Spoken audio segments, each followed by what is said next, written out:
Tattoo ചെയ്തായിരുന്നു ഇവിടെ ഇവിടെ എന്താണ് ടാറ്റു ചെയ്തായിരുന്നു. എന്താ സ്വീറ്റി? സ്വീറ്റി.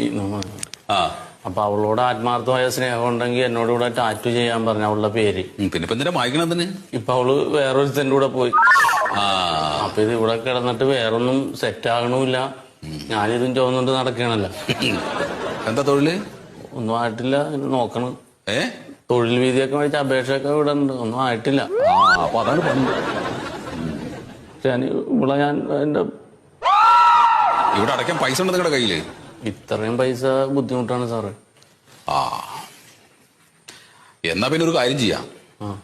ഇപ്പോ നിങ്ങൾ പ്രേമിച്ച പെൺകുട്ടി പോയി എന്നല്ലേ പറഞ്ഞു വേറെ ആളുടെ കൂടെ? പോയോളൂ. അവളെ ഒന്നുകൂടെ പോയി കണ്ടിട്ട് തിരിച്ചു വിളിക്കാൻ പറ്റുമോ നോക്കുക. അവൻ വെറും കച്ചറയാണ് സാറ്, അവൻ എന്നെ തല്ലും. എന്നാ പിന്നെ വേറൊരു വഴിയുണ്ട്. സ്വീറ്റി എന്ന് പറയുന്ന ഒരു പെണ്ണിനെ പോയിട്ട് കല്യാണം കഴിക്കാം. അത് നടക്കൂല സാറേ. ഞാൻ ഇവളെ കൂടി ഫേസ്ബുക്കിലും അവിടെ ഇവിടെയൊക്കെ ലോകം മുഴുവൻ അറിയാം ഇവളെ കൂടി തൂങ്ങി നടന്നത്. ഇനി ആരും അങ്ങനെ അടുക്കൂല എന്റെ അടുത്ത്. എന്നാ പിന്നെ ഏതെങ്കിലും ഒരു പെൺകുട്ടിയെ കല്യാണം കഴിച്ചിട്ട് ആ പെൺകുട്ടിയെ സ്വീറ്റിന്ന് വിളിച്ചാ പോരെ? എനിക്ക് വൃത്തികെട്ടവളുടെ പേരെന്റെ കവളത്തുനിന്ന് കളയണം സാറേ, അതാണ് എന്റെ പ്രധാനം. അങ്ങനെയെങ്കിലും ഒന്ന് കളയും. അല്ലെങ്കിൽ വേറൊരു കാര്യമുണ്ട്, താടി വളർത്തിക്കോ, എന്നാലും അറിയില്ല.